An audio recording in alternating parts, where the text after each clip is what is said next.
Jihadd Campbell could drop due to a potential labrum surgery. We afford to draft a redshirt first-round pick. Jihadd Campbell is going to be, I think, a hard one to pull at here a little bit. The reason being, I think, comes down to if you're taking Jihadd Campbell, less than it being about the injury. I think that if you trust in his talent at his age, you're fine with the injury and taking him there with that. I think it's more of that, where's your pathway to getting him on the football field? You just signed Ernest Jones to a multi-year deal. He's going to be here for the next couple of years.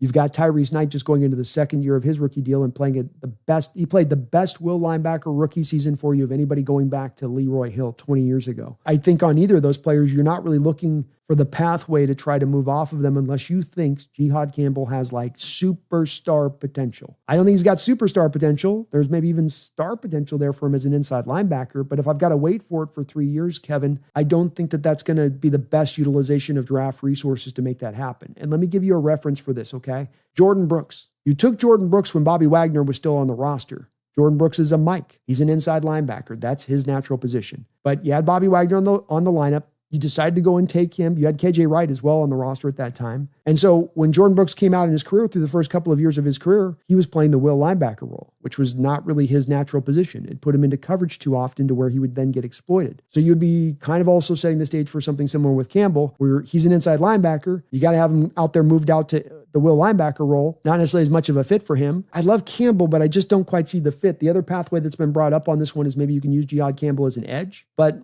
the times he was used as an edge the past couple of seasons, not been, or at least this last year, not been particularly good as an edge. So here's the pass rush win rates for edges in this class. We got the top. We got Josiah Stewart, Michigan, Braden Swinson up there at 30%, incredible rate. Abdul Carter up there at 28%, Pierce at 27%. You can see all the prime names in this draft are up in really good places of things, okay?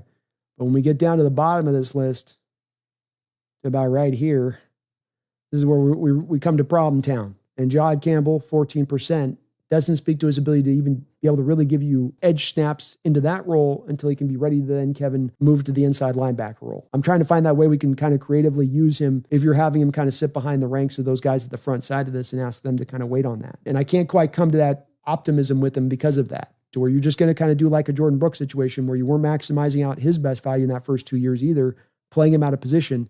Let's also remember, Kevin, that this has been a bad track record of the team in recent years, where there are a countless number of guys that we can go through where the team has drafted the player who's played there, moved him to this position here, which is not his natural position, and then he didn't excel in that non-natural position. Ethan Posick, for instance, being a guy like this. You played him at guard through his first couple of years. He wasn't a good guard. He's a center, pure center.